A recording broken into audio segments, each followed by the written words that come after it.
Pak Iyas Subiakto kembali mengeluarkan kritik keras. Salah satu kritikan Pak Iyas yaitu terkait pemberian penghargaan Prabowo kepada para menteri dan DPR. Menurut Pak Iyas, Pak Prabowo sekarang seperti mengobral sangat murah penghargaan, padahal di era Jokowi sangat selektif. Belum setahun bekerja, tidak punya prestasi, malah diberikan uang. Bahkan kepada orang-orang yang berbuat dosa dalam tanda kutip kepada publik dapat juga penghargaan. Salah satunya penghargaan kepada Ketua DPR RI Puan Maharani yang mendapatkan Bintang Republik Indonesia Utama. Ini adalah salah satu tanda kehormatan tertinggi di Indonesia. Padahal menurut Pak Iyas, Puanlah salah satu orang yang bertanggung jawab dan menghambat RUU perampasan aset yang dituntut publik. Karena sebagai Ketua DPR, harusnya dia yang menjadi motor utama agar RUU perampasan aset cepat disahkan. RUU lain hanya satu malam bisa dikebut dan disahkan, tapi RUU perampasan aset malah terkesan seperti terus dihambat. Pak Iyas juga mengkritik Prabowo memberikan penghargaan kepada Hasyim adiknya. Padahal menurut Pak Iyas, Hasyim hanya mengurusi binatang langka dan belum ada prestasi apa-apa. Sementara orang-orang yang layak tidak mendapatkan penghargaan. Supaya lebih jelas, yuk kita simak bersama pernyataan Pak Iyas berikut ini. Rekan-rekan, kita ikut merespon sepintas tentang DPR kemarin. Tentang Sahroni ya udah kita tahu sudah dirujak dengan oleh Salsa Erwina dari Denmark, diaspora kita yang luar biasa cerdas. Terima kasih Dek Salsa yang telah mewakili unek-unek masyarakat Indonesia yang sedang bergejolak terus sampai sekarang. Nah, jadi kalau kita bicara DPR, itu bukan soal 230 juta gaji mereka per bulan. Yang lebih dalam lagi itu saya membacanya adalah anggaran mereka itu tahun 2025 itu 9,1 triliun. Itu artinya kalau dibagi dengan 580 anggota DPR atau 732 lah, karena ada overlap dengan MPR dan DPD.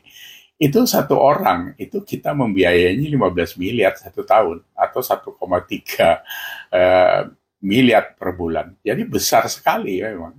Nah, belum lagi yang terus selubung selama ini. Mereka itu terima pensiun antara 2 juta sampai 4,2 juta tergantung jabatan apa di DPR. Ini sama dengan jenderal yang mengabdi 30 sampai 40 tahun. Itu sama. Pensiunnya itu antara 2 sampai 4,3 juta itu. Jadi ini kan luar biasa bejatnya sebenarnya. Dalam 5 tahun bertugas udah gitu, mereka dapat pensiun seumur hidup.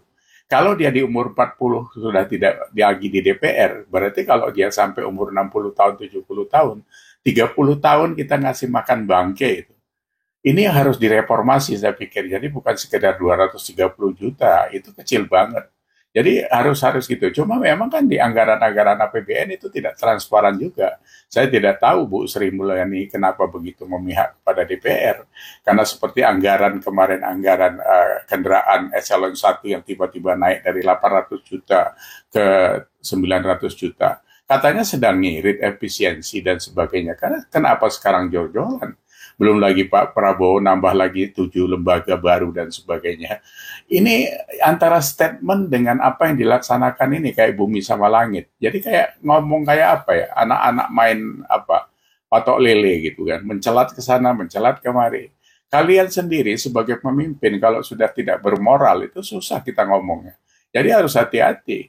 Saya sampai sekarang masih salut dan saya menghormati Bu Sri Mulyani. Tapi kalau kayak gini, Anda juga termasuk orang yang ikut salah di dalam itu. Jadi hati-hati.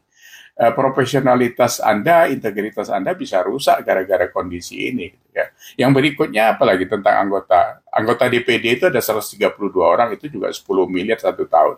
Itu juga nggak jelas juga entah apa yang dikerjakan gitu. Jadi perwakilan daerah itu apa yang bisa dilakukan? Memang banyak yang harus direview, harus direformasi saya pikir. Ya. Jadi sekarang ini kalau menurut saya karena begitu luar biasanya reaksi masyarakat, ya memang mereka menjadi musuh rakyat. Jadi wajar saja kalau itu mau diminta dibubarkan. Tapi tidak gampang karena mekanismenya tidak gampang, rekan-rekan sekalian ya. Ya kita memang ngasih makan rayap sekarang ini. Rayap itu kan tahu, rayap itu kalau sama bangunan dia pasti merusak dinding, merusak plafon, merusak tiang dan sebagainya. Jadi DPRD ini sama dengan rayap itu. Jadi merusak pondasi bernegara kita. Mereka di situ korupsi semua itu gitu kan. Belum lagi yang lain-lain ya. Eh, kita harus paham juga dari 580 anggota DPR itu, 62% itu atau 360 orang itu pengusaha. Dari 360 orang itu, 262 atau 73% itu mereka punya 1.000 perusahaan. Jadi satu orang rata-rata punya 4 perusahaan. Ya ini kan terjadi pasti konflik of interest pada saat mereka membuat undang-undang, peraturan, atau apa saja yang mereka buat yang kita harapkan dari legislatif itu. Ini tidak bisa dihindari karena mereka punya uang. Belum lagi kalau kita bicara kemiskinan rakyat kita yang 192 juta itu kan kalau pas pemilu ya dikasih duit 50.000 sampai 100.000 ya nyoblos gitu. Karena mereka kondisinya memang dalam kondisi yang tidak mencukupi gitu. Ini jadi dilema buat kita, jadi apa ya, jadi blunder juga gitu kan. Jadi selama mekanisme partai tidak dirubah, undang-undang pemilu tidak dirubah, ini akan terus ada. Jadi koruptor ini memang kita yang piara gitu. Karena yang rekrut itu kita gitu kan. Yang rekrut mereka itu kan rakyat gitu kan. Sekarang mereka jadi musuhnya kita gitu kan. Ini yang harus dicari way out-nya seperti apa gitu. Butuh waktu atau bagaimana saya tidak tahu lah ya. Reformasi apa yang mau dilakukan dari kawan-kawan yang sedang memikirkan ke sana itu. Tapi bagaimanapun harus ada action yang bisa merubah ini memang. Kalau tidak ya hancur memang. Karena sekarang sudah terasa kan gitu. Jadi saya pikir tentang DPR itu ya. Jadi berikutnya itu kita mengomentari tentang pemerintah. Jadi Pak Prabowo kemarin pada saat ada demo di seberang sana di DPR, Pak Prabowo juga di istana membagi-bagi 34 bintang Mahaputra dan sejenisnya itu gitu. Ini juga tidak wise menurut saya. Satu ya, bintang Mahaputra dan sejenisnya itu sejak dikeluarkan tahun 1959, itu jumlahnya sampai Pak Jokowi itu ada 278. Jadi satu tahun itu dikeluarkan itu cuma 3,2 buah saja. Kemarin Pak Prabowo sudah mengeluarkan 34 dalam kurun waktu 8 bulan gitu. Jadi diobral sedemikian murah.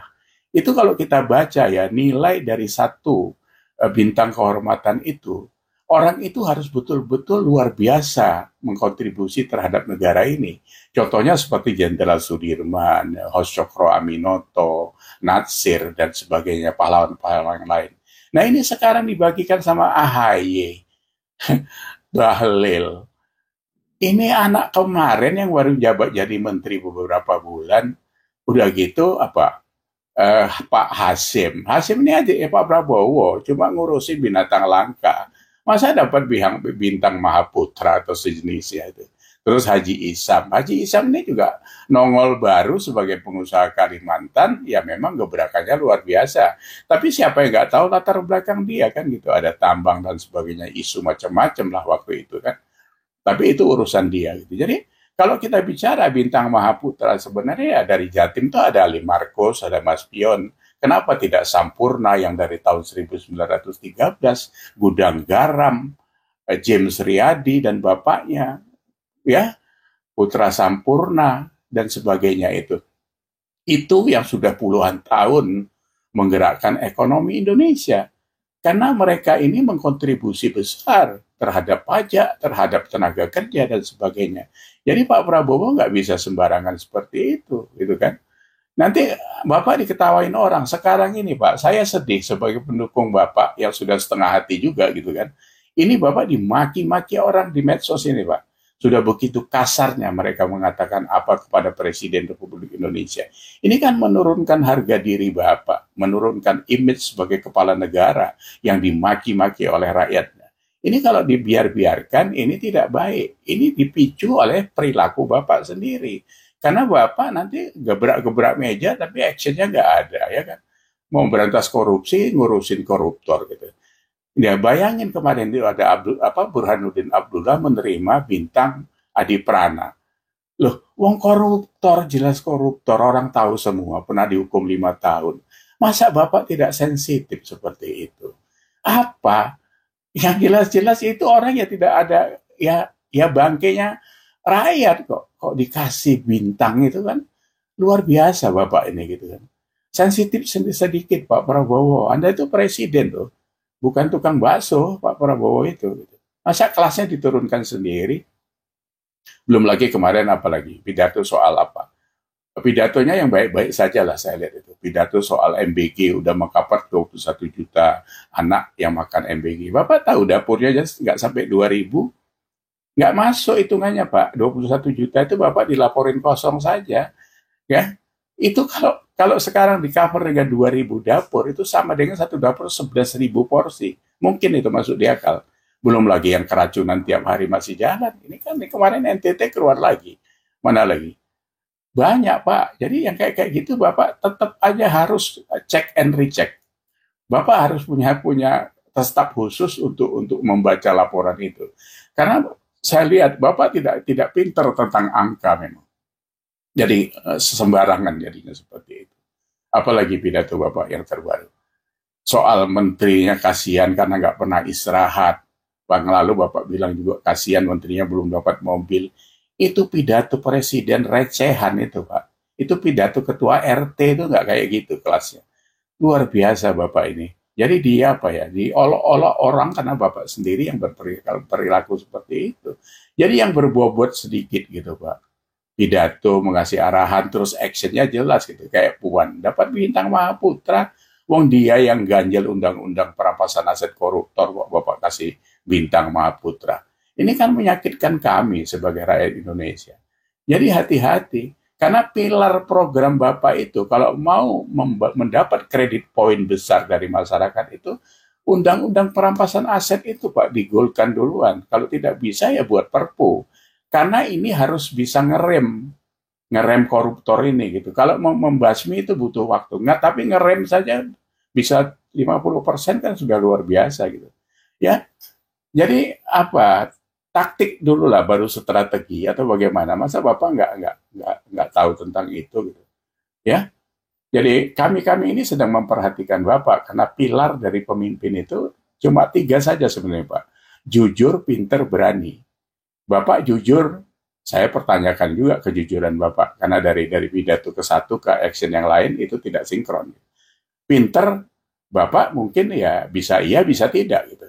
Kalau berani, mungkin Bapak berani karena bekas Kopassus gitu.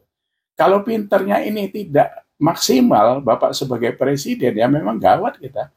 Ngitung 21 juta MBG saja Bapak bisa salah, apalagi yang lain-lain gitu. Jadi memang kami harus mewaspadai itu semua karena di pasar ini tambah kisruh semua Pak. Tiap hari itu ada persoalan-persoalan baru yang makan energi masyarakat ini. Ya, itu sampai diaspora dari Denmark dari mana-mana bersuara begitu lantangnya itu. Dia prihatin tentang negara ini. Masa Bapak menjadi presiden ke-8 kualitasnya jadi seperti ini Indonesia? Nauzubillah min zalik. Tapi ini masukan Pak Prabowo, Anda sebagai presiden, ingat loh, Bapak itu presiden ya. Ya begitu saja sementara. Terima kasih. Assalamualaikum. Saya setuju dengan Pak Iyas. Sekarang publik sedang marah. Karena katanya efisiensi, tapi DPR dan pejabat mendapatkan gaji dan tunjangan melimpah. RUU lain cepat dibahas, sementara RUU perampasan aset yang diminta publik tidak pernah disahkan. Tapi Pak Prabowo seperti tidak paham. Sehingga Pak Iyas menyebut Prabowo tidak sensitif dengan aspirasi rakyat. Malah makin kesini, kebijakan Pak Prabowo hanya untuk membuat kenyang dan menyanjung-nyanjung para elit. Seperti memberikan kenaikan tunjangan kepada DPR dan memberikan penghargaan kepada para menteri dan elit lainnya, padahal belum setahun bekerja. Semakin kesini, Pak Prabowo semakin jauh dari kesan meneruskan arah kebijakan Jokowi. Pak Prabowo hanya sibuk mencari dukungan dan membuat para elit nyaman, sementara rakyat di akar rumput makin menderita. Terima kasih. Salam kontra narasi.